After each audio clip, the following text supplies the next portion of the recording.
हमने शहर को दी एक नई पहचान, हम हैं सिंघानिया बिल्डकॉन।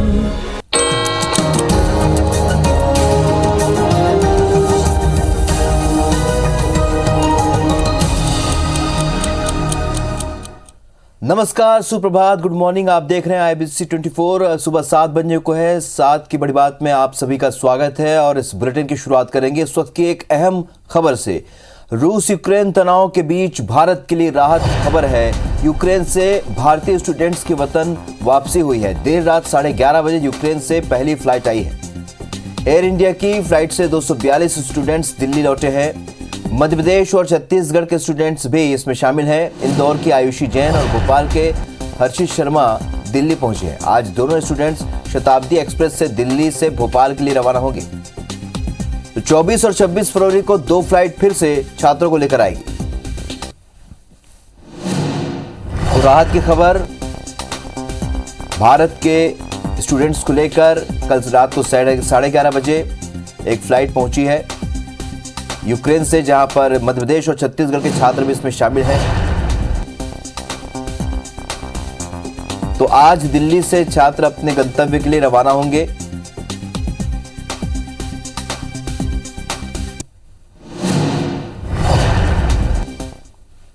हमारे साइड तो सब बढ़िया है। हमारा साइड बढ़िया है। हम काफी दूर रहते थे बॉर्डर से। हम तो अभी 6 आए हैं, लेकिन काफी थोड़े थोड़े करके निकल रहे हैं वहाँ से। बॉर्डर पे अभी थोड़ी सी सिचुएशन खराब है।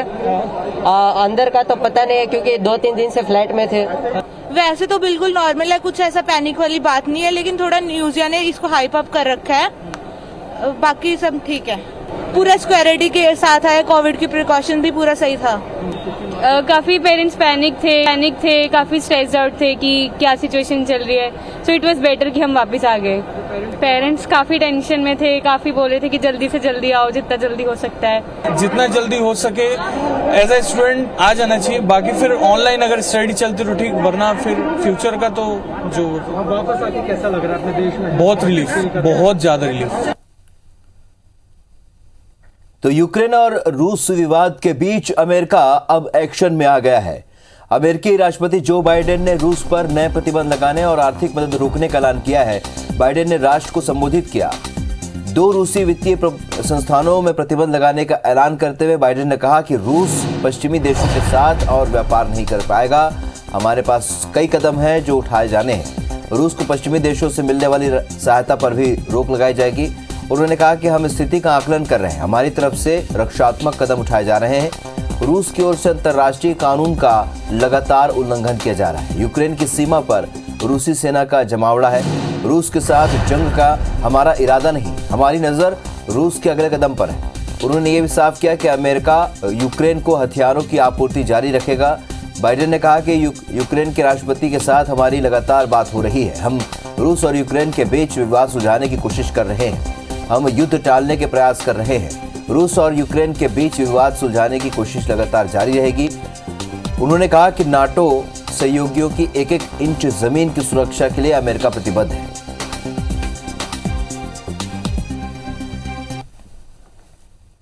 और अब रुक करते प्रदेश की खबरों का। बड़ी खबर आपको बता दें, दंतेवाड़ा के बचेली से बड़ी खबर है, जहां पर मालगाड़ी में नक्सलियों ने आगजनी की है। विशाखापट्टनम जा रही मालगाड़ी में आगजनी की गई है। इंजन के अंदरूनी हिस्से में आग लगा दी गई। नक्सलियों ने ड्राइवर और गार्ड से वॉकी टॉकी भी छीन लिया। घटना स्थल के आसपास पुलिस की सर्चिंग जारी है। बचेली थाना क्षेत्र की यह वारदात। जितेंद्र चौधरी हमारे सहयोगी फोन लाइन पर जुड़ चुके हैं। जितेंद्र, क्या जानकारी इस खबर को? जी हाँ, घटना जो है मंगलवार 8:30 बजे रात की है, जब यहाँ से ट्रेन निकली हुई थी बचेली से विशाखापट्टनम की ओर। माल भरी हुई थी ट्रेन में। इस पे करीब 100 से 150 की संख्या में हथियारबंद नक्सली जो है आकर वो बैनर पोस्टर लगा दिया उसके सामने और गाड़ी को रोक दिया। जिसके बाद जो ड्राइवर है, कंडक्टर है, उनसे वॉकी टॉकी छीन लिया। उनको अपने पास कुछ देर बंधक बना के भी रखा हुआ था और आगजनी की है ट्रेन के इंजन में। जिसके बाद जो है पुलिस को जैसे ही इसकी जानकारी मिली, जिला बल, CRPF, STF के सारे जवान जो है बड़ी संख्या में उस इलाके में अब सर्चिंग कर रहे हैं। नक्सली जो है जंगल में भाग चुके थे उस समय तक। जितेंद्र, ये जो क्षेत्र है ये धुर नक्सल इलाका है और यहाँ पर लगातार नक्सली सक्रिय हैं, ऐसे में क्या सुरक्षा के इंतजाम थे इसमें मालगाड़ी में? जी, ये पूरा इलाका जो है अति संवेदनशील क्षेत्र में आता है और इस इलाके में जो है अक्सर जो नक्सली हैं बड़ी घटनाओं को वारदात दे चुके हैं। यहाँ डिरेलमेंट अक्सर नक्सली किया करते हैं जो केके लाइन को डैमेज पहुंचाने के लिए और बड़ा नुकसान पहुंचाने के लिए। जी जितेंद्र, इसमें कितना नुकसान हुआ है, क्योंकि आगजनी भी हुई है, क्या और लूटपाट भी हुई है? हालांकि देखा जाए तो ट्रेन के जो इंजन के हिस्से में बहुत ज्यादा कुछ नहीं होता है जिससे आगजनी से नुकसान पहुंचाया जा सके, पर जो ट्रेन जो बाधित हुई है जिसके कारण जो परिवहन नहीं हो पाया उससे रेलवे को बड़ा नुकसान हुआ है। क्या कुछ था उस मालगाड़ी में और क्या वो नक्सलियों के लिए कुछ फायदेमंद हो सकता था? जी, इस जो मार्ग केके रेल लाइन मार्ग है जो विशाखापट्टनम में जो गाड़ियां हैं वो लौह अयस्क का परिवहन करती है, जिसको अक्सर नक्सली निशाना बनाते हुए अपनी मौजूदगी दर्ज करने के लिए और लगातार जो रोड जो अभियान चल रहा है दंतेवाड़ा जिला में, इससे नक्सलियों की कहीं ना कहीं पैठ जो है कमजोर हुई है, जिसके चलते वो अब छुटपुट घटनाओं को वारदात देके अपनी मौजूदगी दर्शाना चाहते हैं। जी चलिए, तो अपनी मौजूदगी दर्ज कराने के लिए बचेली में आगजनी की है मालगाड़ी में नक्सलियों ने। जितेंद्र, इस जानकारी के लिए बहुत शुक्रिया आपका।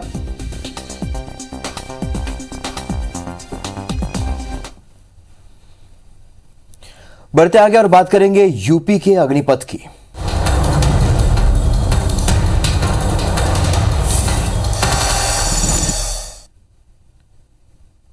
तो यूपी विधानसभा चुनाव में चौथे चरण का मतदान शुरू हो चुका है। 9 जिलों की 59 सीटों पर वोटिंग शुरू हो गई है। 59 सीटों से कुल 624 उम्मीदवार चुनाव मैदान में हैं। लखनऊ की विधानसभा सीटों में भी इस वक्त वोटिंग हो रही है। रायबरेली, फतेहपुर, बांदा में भी इस वक्त मतदान जारी है। तो शाम 6 बजे तक ये वोटिंग होगी। कई दिग्गज नेताओं की प्रतिष्ठा यहां दांव पर लगी है। तो सुबह 7 बजे से वोटिंग शुरू हो चुकी है। यूपी विधानसभा में चौथे चरण का मतदान शुरू हो गया है। 9 जिलों की 59 सीटों पर इस वक्त वोटिंग शुरू हो गई है। 59 सीटों से कुल 624 उम्मीदवार चुनाव मैदान में हैं। लखनऊ की विधानसभा सीटों में भी इस वक्त वोटिंग हो रही है। रायबरेली, फतेहपुर, बांदा में भी इस वक्त मतदान जारी है। शाम 6 बजे तक ये वोटिंग होगी। कई दिग्गज नेताओं की प्रतिष्ठा दांव पर लगी हुई है।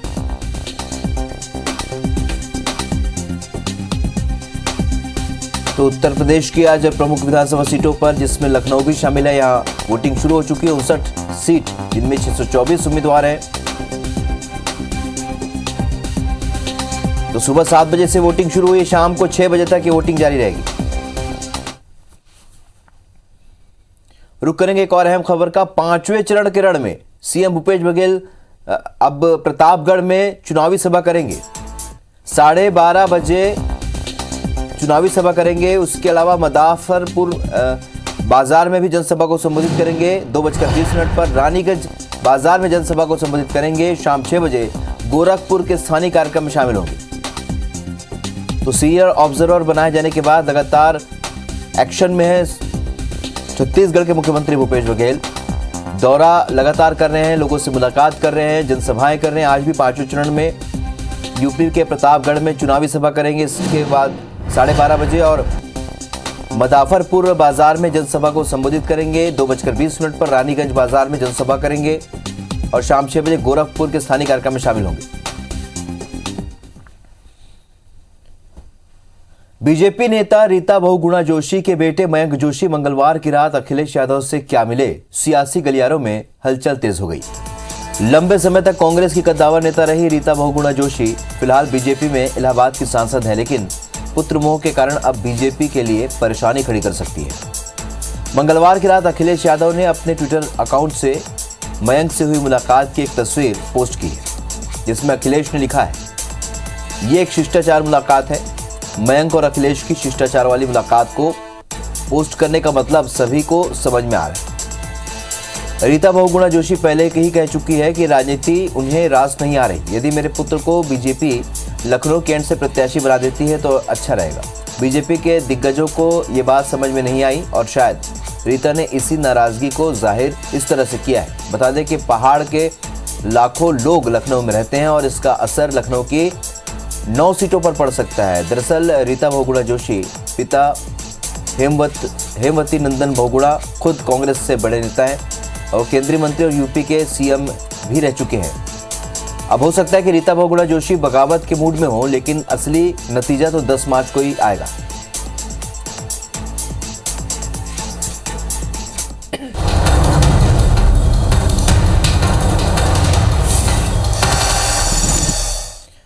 रुक करेंगे प्रदेश की खबरों का। मुख्यमंत्री शिवराज सिंह चौहान आज प्रधानमंत्री आवास योजना के तहत नवनिर्मित 50,000 आवासों में हितग्राहियों को गृह प्रवेश कराएंगे। ये वर्चुअल कार्यक्रम आज दोपहर 3 बजे कुशाभाऊ ठाकरे अंतर्राष्ट्रीय कन्वेंशन सेंटर में होगा।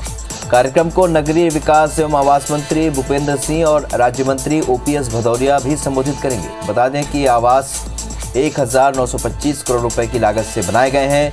मुख्यमंत्री इसके साथ ही 1,155 करोड़ की लागत से निर्मित होने वाले 30,000 नवीन आवासों का भूमि पूजन भी करेंगे। इसके साथ ही सीएम प्रधानमंत्री आवास योजना के 26,500 हितग्राहियों के खाते में 250 करोड़ रुपए ट्रांसफर करेंगे।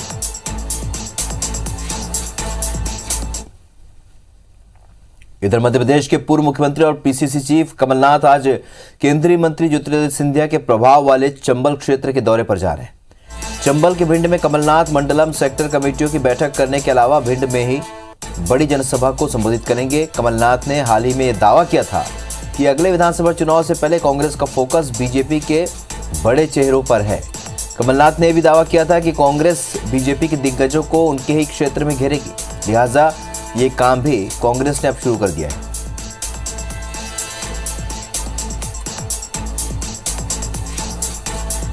तो आज चंबल के दौरे पर रहेंगे पीसीसी चीफ कमलनाथ। वो क्षेत्र जहां पर जो ज्योतिरादित्य सिंधिया के प्रभाव वाला क्षेत्र माना जाता है, वहां जनसभा भी करेंगे।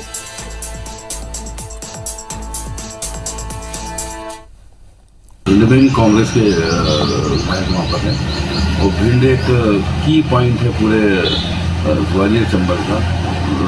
और भिंड के बाद और भी दौरे होंगे, मुरैना के भी होंगे और भी जगह के होंगे, गुना के होंगे। लगातार कमलनाथ जी सक्रिय कर रहे हैं और संगठन को भी मजबूत कर रहे हैं। चलिए, तो मध्य प्रदेश और छत्तीसगढ़ में लगातार राजनीतिक और गैर राजनीतिक घटनाक्रम जारी है और इस बीच हमारे दो सहयोगी इस वक्त हमारे साथ जुड़ रहे हैं। भोपाल से नीलम गुरवे और रायपुर से स्टार जैन इस वक्त हमारे साथ जुड़े हैं। स्टार, आपसे जानना चाहेंगे छत्तीसगढ़ का हाल, क्योंकि सीएम खुद अभी यूपी के दौरे पर है।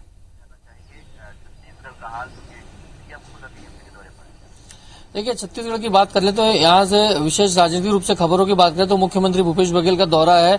उत्तर प्रदेश के दौरे पर लगातार वे बने हुए हैं और सीनियर ऑब्जर्वर जब से बनाया गया तब से लगातार देखा गया है कि न सिर्फ वो पार्टी की रणनीतियों में शामिल हो रहे हैं, बैठक में शामिल हो रहे हैं, बल्कि कांग्रेस के पक्ष में प्रचार भी कर रहे हैं। ये स्थिति बनी है कि कांग्रेस काफी मजबूत रूप से उत्तर प्रदेश में उभरी, ऐसा बताया जा रहा है। और आज की बात कर लें तो आज भी उनकी प्रतापगढ़ क्षेत्र में सभाएं रखी गई है, 2 सभाएं वहां पर रखी गई है। उसके बाद है वो गोरखपुर जाएंगे, गोरखपुर में स्थानीय कार्यक्रम में शामिल होंगे। तो लगातार मुख्यमंत्री भूपेश बघेल जो है उत्तर प्रदेश के दौरे पर है और वहां पर कांग्रेस के जो उम्मीदवार हैं उनके पक्ष में सभाएं कर रहे हैं, डोर टू डोर कैंपेन कर रहे हैं और पार्टी की रणनीतियां में भी बनाने में वो शामिल हो रहे हैं यहाँ। जी चलिए, तो लगातार दौरा जारी है और साथ ही किस तरीके से मोर्चा संभाले हुए हैं, जीत दिलाने के लिए लगे हुए हैं। भोपाल से नीलम गुरवे हमारे साथ जुड़ी हैं। भोपाल में आज बहुत सारे राजनीतिक गैर राजनीतिक घटनाक्रम है, सीएम का भी प्रोग्राम है, पीसीसी चीफ का भी कार्यक्रम है, और क्या खास है? जी राहुल, बिल्कुल। अगर हम कार्यक्रमों की बात करें तो मुख्यमंत्री शिवराज सिंह चौहान आज पीएम आवास योजना के तहत हितग्राहियों को नवीन आवासों का बंटवारा करेंगे। करीब 50,000 नए आवासों को हितग्राहियों को दिया जाएगा। वही करीब 30,000 नए आवासों के लिए भूमि पूजन का कार्यक्रम भी किया गया है। सभी हितग्राही वर्चुअल जुड़ेंगे। राजधानी भोपाल के कुशाभाऊ ठाकरे हॉल से ये कार्यक्रम जो है आयोजित किया जा रहा है। दोपहर 3 बजे इस कार्यक्रम का आयोजन किया गया है। वहीं अगर हम दूसरी बड़ी खबरों की बात करें तो पूर्व मुख्यमंत्री और पीसीसी चीफ कमलनाथ लगातार जो है अपने संगठन में कसावट के लिए उनका कार्यक्रम शुरू हो चुका है और वो भिंड के दौरे पर आज रहेंगे। भिंड में वो विशाल जनसभा को भी संबोधित करेंगे। किसान कांग्रेस की तरफ से जो जन आक्रोश रैली निकाली जा रही है उसमें वो शिरकत करेंगे और लोगों को संबोधित करेंगे। तो लगातार जो है पूर्व मुख्यमंत्री कमलनाथ अब सक्रिय हो चुके हैं। जहां कुछ ही दिनों पहले राजधानी भोपाल के प्रदेश कांग्रेस कार्यालय में बैठकों का दौर जारी रहा था, तो वहीं अब उनके जो है अलग अलग जिलों में, प्रदेश के अलग अलग क्षेत्रों में उनके दौरे शुरू हो गए हैं। कुछ दिनों पहले वो विंध्य के क्षेत्र के दौरे पे थे और अब जो है चंबल, ग्वालियर चंबल क्षेत्र के उनके दौरे में। और अगर हम देखें तो मध्य प्रदेश की राजनीति में ग्वालियर चंबल का जो क्षेत्र है काफी अहम माना जाता है। अगर हम साल 2018 के विधानसभा चुनाव की बात करें तो बीजेपी को यहाँ से काफी सीटों का नुकसान हुआ था और बीजेपी भी यही कोशिश कर रही है कि इन क्षेत्रों को फिर से साधा जा सके। तो वहीं कांग्रेस भी उस जीत को दोहराने की कोशिश में, और जिसके तहत पूर्व मुख्यमंत्री कमलनाथ यहाँ पर फिर से एक बार सक्रिय हो चुके हैं। वहीं अगर हम दूसरी खबरों की बात करें तो यूक्रेन से जो छात्र लौट रहे हैं तो उनमें मध्य प्रदेश के भी 2 छात्र हैं। इंदौर की एक छात्रा है, वहीं भोपाल का भी एक छात्र है जो शताब्दी एक्सप्रेस से आज भोपाल के स्टेशन पर पहुंचेंगे। तो लगातार इन सभी खबरों पर आज दिन भर IBC 24 की नजर बनी रहेगी। राहुल, नजर बनी रहेगी और अपडेट्स भी हम अपने दर्शकों तक पहुंचाते रहेंगे। इस जानकारी के लिए आप दोनों का बहुत बहुत शुक्रिया। बढ़ते आगे, छत्तीसगढ़ बीजेपी के प्रभारी डी पुरंदेश्वरी 3 दिनों के बस्तर दौरे में दंतेवाड़ा, कोंडागांव और कांकेर जिले में पार्टी की विधानसभा स्तरीय जिला पदाधिकारियों और कार्यकर्ताओं की बैठक लेके चुनाव की तैयारियों की समीक्षा की। साफ है कि बीजेपी का मुख्य फोकस बस्तर के आदिवासी वोटर है। आने वाले दिनों में पार्टी का पूरा फोकस बस्तर ही है। इधर कांग्रेस के प्रदेश अध्यक्ष मोहन मरकाम का कहना है कि विधानसभा की हार और भूपेश सरकार के कामों की वजह से भाजपा के नेता और कार्यकर्ता हताश हैं, लिहाजा भाजपा वहां अपनी जमीन तलाश रही। तो डी पुरंदेश्वरी का दौरा और खासतौर पे बस्तर फोकस था, इसमें वो दंतेवाड़ा, कोंडागांव और कांकेर जिले में पार्टी के विधानसभा स्तरीय जिला पदाधिकारियों और कार्यकर्ताओं की बैठक वो ले चुकी हैं और चुनाव की तैयारियों की समीक्षा भी कर चुकी हैं। इससे पता चलता है कि बीजेपी का फोकस बस्तर पर है। प्रदेश प्रभारी जी का बस्तर संभाग में 3 दिवसीय प्रवास था। स्वाभाविक रूप से दौरे का जो उद्देश्य था, अपने पूरे संगठनात्मक कार्यों की समीक्षा करना और आने वाले 2023 के चुनाव के लिए कार्यकर्ताओं को तैयार करना। डी पुरंदेश्वरी जी बस्तर दौरे में पूरा समय फोकस किया है, क्योंकि बस्तर में एक भी विधायक भारतीय जनता पार्टी के नहीं है। फिर से वहां जमीन तलाशने का प्रयास किया जा रहा है, मगर जिस ढंग से बस्तर को उन्होंने उपेक्षा किया, इसीलिए आज बस्तर की जनता या फिर भारतीय जनता पार्टी के कार्यकर्ता भी भारतीय जनता पार्टी की ओर नहीं जा रहे हैं। अहमदाबाद सीरियल ब्लास्ट के जिन 38 दोषियों को फांसी की सजा सुनाई गई है, उनमें से 6 दोषी भोपाल सेंट्रल जेल में बंद हैं। ऐसे में राज्य सरकार इनकी सुरक्षा के पुख्ता इंतजाम कर रही है। गृह और जेल मंत्री नरोत्तम मिश्रा ने हाई सिक्योरिटी बैठक के बाद शाम को जेल का दौरा किया। जेल मंत्री ने उस अंडा सेल का भी निरीक्षण किया जहां फांसी की सजा पाए सफदर, नागौरी समेत 6 आतंकी बंद हैं।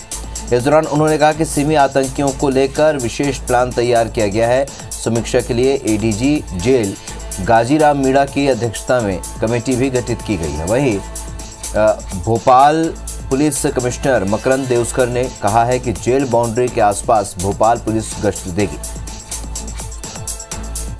रात की पेट्रोलिंग शुरू हो गई है, पेराफेरी पेट्रोलिंग शुरू हो गई है, अकस्मात निरीक्षण प्रारंभ कर दिया गया है। आज जो हमने अंडा सेल थी उसका भी निरीक्षण किया। सारे सुरक्षा उपकरणों, walkie talkie, control room, high mast light सभी ऑपरेशन मोड पे हैं। जबलपुर हाईकोर्ट ने मध्य प्रदेश विद्युत नियामक आयोग के खिलाफ नोटिस जारी किया है। मामला बिजली कंपनियों को बिजली के दाम बढ़ाने की टैरिफ याचिका पेश करने के निर्देश देने का है, जिसे हाईकोर्ट में चुनौती दी गई है। दरअसल निर्मल लोहिया नाम के एक वकील ने हाईकोर्ट में याचिका दायर की है। याचिका में कहा गया है कि इलेक्ट्रिसिटी एक्ट के प्रावधानों के तहत विद्युत नियामक आयोग या तो बिजली कंपनियों की याचिका खारिज करेगा या फिर स्वीकार करेगा। उसे कोई तीसरा आदेश देने का अधिकार नहीं है। याचिका में कहा गया है कि बीते 15 दिसंबर को आयोग ने दाम बढ़ाने की बिजली कंपनियों की टैरिफ याचिका तकनीकी आधार पर खारिज तो कर दी, लेकिन साथ ही कंपनियों को नई याचिका दायर करने के लिए लिखित आदेश दे दिया, जिसके कुछ दिन बाद बिजली कंपनियों ने दाम बढ़ाने की नई टैरिफ पिटीशन दायर कर दी। याचिका में इसे आयोग की निष्पक्षता के खिलाफ बताकर चुनौती दी गई है। मामले की सुनवाई के बाद हाईकोर्ट ने नियामक आयोग को नोटिस जारी कर 2 हफ्तों में जवाब मांगा है। अधिनियम की धारा 64 में प्रावधान दिया गया है कि इलेक्ट्रिसिटी कमीशन के समक्ष यदि कोई याचिका दायर होती है या अपील दायर होती है तो उसको या तो सुनवाई करके स्वीकार करेगा या स्वीकार करेगा। कोई तीसरा आदेश पारित करने का कोई अधिकार कमीशन को नहीं है। न्यायालय ने इसमें जवाब प्रस्तुत करने के लिए निर्देश दिए हैं और 2 हफ्ते की मोहलत दी है। बहुप्रतीक्षित कटघोरा मुंगेली डोंगरगढ़ नई रेल लाइन परियोजना पर काम 7 साल बाद भी शुरू नहीं हो पाया है। कई दशक पुरानी मांग को लेकर गंभीरता नहीं दिखाई जा रही है। स्थिति यह है कि योजना फाइलों में गुम हो गई है। रेलवे इसके लिए छत्तीसगढ़ रेल कॉरपोरेशन को जिम्मेदार बता रहा है। दरअसल साल 2013-14 में 295 किलोमीटर के कटघोरा मुंगेली डोंगरगढ़ नई रेल लाइन परियोजना को मंजूरी मिली थी। इस परियोजना को छत्तीसगढ़ रेल कॉरपोरेशन और रेलवे के ज्वाइंट वेंचर पर पूरा किया जाना था, लेकिन अब तक नई रेल लाइन की नींव तक नहीं रखी जा सकी है और इसी बीच क्षेत्र में का सर्वे भी कराया गया। जल्द ही उस जमीन अधिग्रहण को लेकर भी चर्चा हुई थी, लेकिन इस दिशा में कोई काम नहीं हो सका। रेल लाइन परियोजना 295 किलोमीटर की परियोजना थी और जिसे CRCL Chhattisgarh railway corporation limited द्वारा एजुकेट किए जाना है।